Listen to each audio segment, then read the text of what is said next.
Hello रिया, कैसे आप लोग सभी के सभी। एक बार फिर से आप सभी को स्वागत है आपके अपने YouTube चैनल विजन बैंकिंग पे।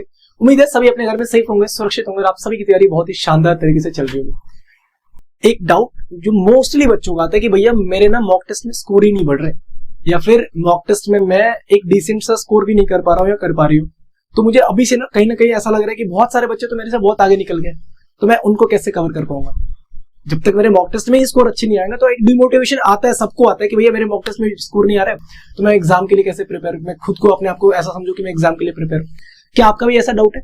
एक बार कमेंट सेक्शन में जेन्युइनली ऑनेस्टली अपना मार्क्स बताना कि आपके मॉक टेस्ट में ऑन एन एवरेज कितने मार्क्स आ रहे हैं। ठीक है, कोई शर्म की बात नहीं है कि आपके कितने मार्क्स आ रहे हैं। अगर आप सीखने के लिए आए हो ना तो डेफिनेटली आपको वो चीजें ना भूलनी पड़ेंगी कि मेरे स्कोर से मेरे को क्या दूसरे जज कर रहे हैं। कोई ऐसा नहीं है आपके सामने जज करने वाला। अब तो फेसलेस हो आप, तो अपना कमेंट सेक्शन में अपने मार्क्स एक बार जेन्युइनली जरूर बताना कि ऑन एन एवरेज आपका स्कोर क्या था।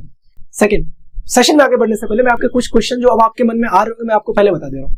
पहला क्वेश्चन जो हमारे मन में आ रहा होता है जब मैं मॉक टेस्ट अटेम्प्ट करते हैं अपन, तो उसमें क्या क्या आता है। पहला बात कि बहुत सारे ना, मुझे पता है कि इस टॉपिक का बेसिक से लेकर मैंने एडवांस तक पढ़ा था। हर एक टीचर क्या बोलता है कि पहले अपने बेसिक कवर करो, फिर मॉक टेस्ट लगाओ, फिर एनालाइज करो।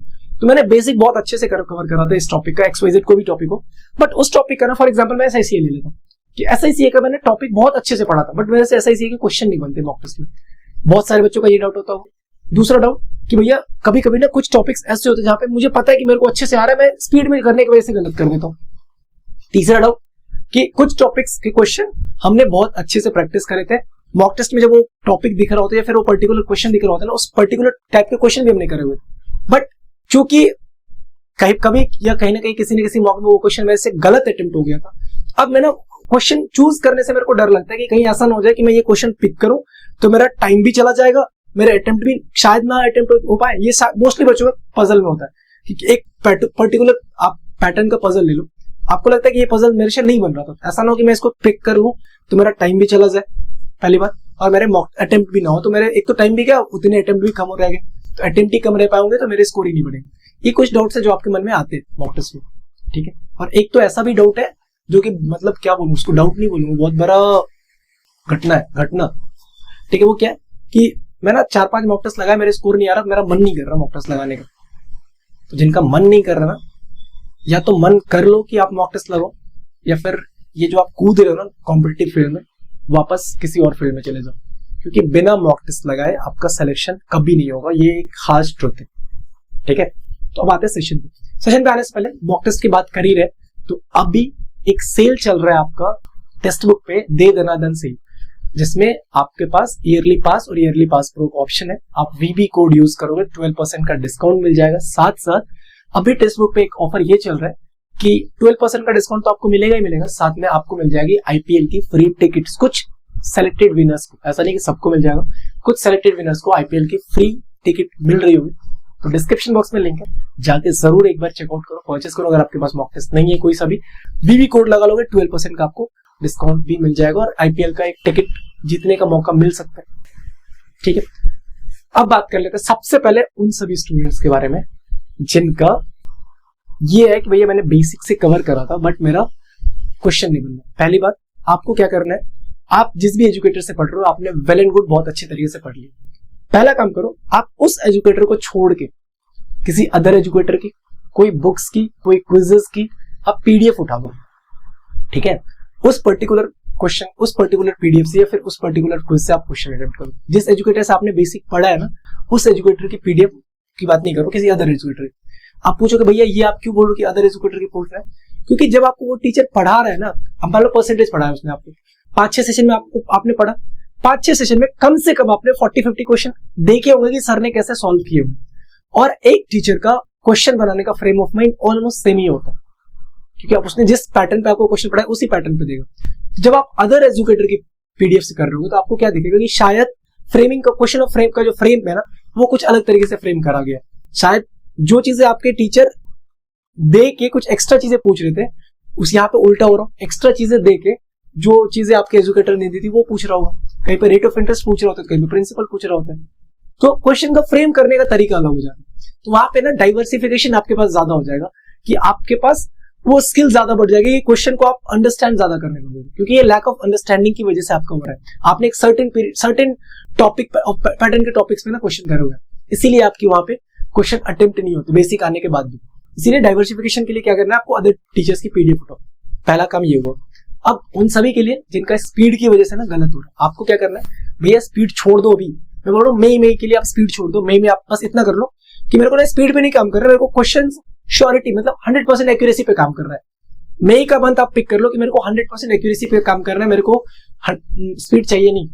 एक्यूरेसी बन जाएगी ना अपने आप, देखोगे आप जून के मंथ में आपको स्पीड आ जाएगा। ऐसा नहीं कि मई का मंथ ही एक्यूरेसी के लिए बनाएगा। मैं ये इसलिए बोल रहा हूँ क्योंकि जब तक आप साइकिल चलाना सीखते नहीं हो ना तब तक कई बार गिरते हो आप, लेकिन जब आप एक बार सीख जाते हो ना फिर आप कहीं पे भी चला लो, आप गिरोगे तो बिल्कुल ही नहीं। ये तो आपको भी श्योरिटी मिल जाती है। क्यों? क्योंकि आपको पता है कि आपकी स्किल आपको अच्छी से आ गई है। तो वही चीज है कि जब आपकी स्किल अच्छी हो जाएगी ना, जब आपकी एक्यूरेसी अच्छी हो जाएगी, तो आपको आपके माइंड में भी ये डर नहीं रहेगा कि यार कहीं गलत ना हो जाए, कहीं अटेम्प्ट करो कहीं गलत ना हो जाए। ठीक है।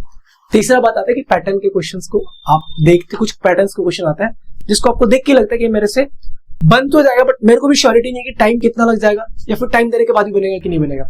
ये उन सभी स्टूडेंट्स को ये चीजें फेस करनी पड़ती है। जब भी आप कोई मॉक टेस्ट अटेम्प्ट करते हो ना, तो एक पैटर्न कुछ ना कुछ हर एक स्टूडेंट पकड़ लेता है कि मेरे को ना इसको अपने, जब मैं एनालाइज कर रहा हूँ मॉक टेस्ट को, मैं तब भी नहीं अटेम्प्ट करूंगा। क्यों? क्योंकि आपने इसको बिठा लिया।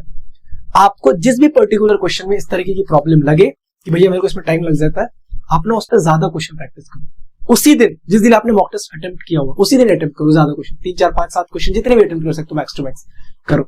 इससे क्या होगा कि सबसे अंदर में आपकी विल आपको रोक रही है उस क्वेश्चन को अटेम्प्ट करने से। क्यों? क्योंकि आपके वो क्वेश्चन, आप अगर मान लो आपने इस मॉक टेस्ट देने से पहले अगर 10 बार बनाए होंगे तो शायद आप 5 7 बार फंस गए होंगे। इसीलिए तो अगर वही चीजें उल्टी होती कि आपने बनाए बट 7 8 बार आपसे बन रहे थे, 1 2 बार नहीं बन रहा था, तो कहीं ना कहीं आप अपने विल के साथ जाओगे कि नहीं मेरे को अटेम्प्ट कर रहा हो, आपका अटेम्प्ट हो भी जाएगा। ठीक है।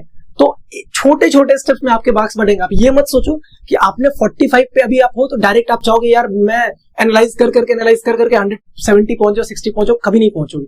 अगर आप 45 पे हो, 45 पे हो, तो बहुत आप कोशिश करोगे मई जून तक पहुंचने की। आप टारगेट अपना सेट करो 50 55 60 तक जाने का, 70 तक जाओ ही नहीं, 55 10 नंबर का टारगेट करो। और उस 10 नंबर में ना सबसे पहले अपने नेगेटिव वाले नंबर्स को माइनस करो कि नेगेटिव जितनी भी हो रहा है उसको तो करना ही नहीं, वो मेरे को पॉजिटिव ही लाना है।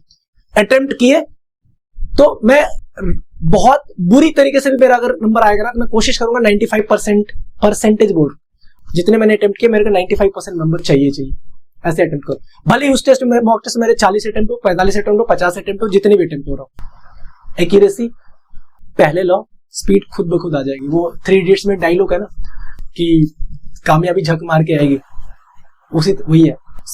एक्यूरेसी आएगी, स्पीड खुद ब खुद आ जाएगा। स्पीड के पीछे भागोगे ना, स्पीड बनेगी, और स्पीड बना के ही क्या करोगे, नेगेटिव वाली स्पीड बना के ही क्या कर लोगे। ऐसे ही बाइसिकल सीख के क्या फायदा जब दिन में 25 बार गिर रहे, समझ रहे हो। तो ये कुछ स्टेप्स हैं आपको अपनी प्रिपरेशन में कंटिन्यू करने हैं। अभी मैं इसीलिए बोल रहा हूँ कि मई में आप डेली तो मॉक टेस्ट अटेम्प्ट नहीं करोगे ना, आपने टारगेट कर रखा होगा कि मैं वीक में 3 अटेम्प्ट करूंगा प्री का मॉक, मैं वीक में 1 या 2 मेंस का मॉक अटेम्प्ट करूंगा। तो अभी आपके पास मॉक टेस्ट अटेम्प्ट करने की फ्रीक्वेंसी कम है, तो एनालाइजेशन वाला जो आपके पास टाइम है, जो आप बोलते हो मैं एनालाइज करूंगा, वो आपके पास इतना ज्यादा नहीं होगा कि मतलब 6 मॉक टेस्ट लगाओगे तभी तो दिन का 1 एनालाइज करोगे। अगर आप वीक में ही 3 लगा रहे हो तो 2 दिन में आपके पास 1 मॉक टेस्ट है, एनालाइज करने का भी टाइम कम है। तो आपको इन सारी चीजों को अभी इंप्लीमेंट करो। जो आपको आता है ना कि भैया नेगेटिव वाला ये देखो एनालाइज करके ये यहाँ से फिगर आउट करो, वो तब होगा जब आप डेली का मॉक टेस्ट शुरू करोगे। और अभी डेली का मॉक टेस्ट करने से बेहतर है कि आप जो क्वेश्चन आपका डाउट बनाता हो किसी XYZ मॉक टेस्ट में, आपको उस मॉक टेस्ट का नंबर ऑफ क्वेश्चंस जो पर्टिकुलर टॉपिक पे क्वेश्चन उसको अटेम्प्ट ज्यादा करो। ठीक है। आप ये छोटी छोटी चीजें ना अपने अभी इस पॉइंट ऑफ टाइम पे मई में आप अटेम्प्ट करके देखोगे, अपकमिंग मई मंथ है आपका, तो आपको बेनिफिट देखने को जरूर मिल रहा होगा आपकी पढ़ाई में। ठीक है। आपके मॉक टेस्ट में आपके स्कोर भी बढ़ते हुए दिख रहे होंगे। और अगर मई तक भी आपने किसी भी तरीके से ना 55 तक खींच लिया ना अपने स्कोर को, 55 तो एक तो सेफ अटेम्प्ट हो जाएगा, बट जून जुलाई अगस्त आते हैं तो वो आपका 60 प्लस चला जाएगा, और दैट विल बी मतलब सेफेस्ट 10 सेफेस्ट बोल दो आप उसको।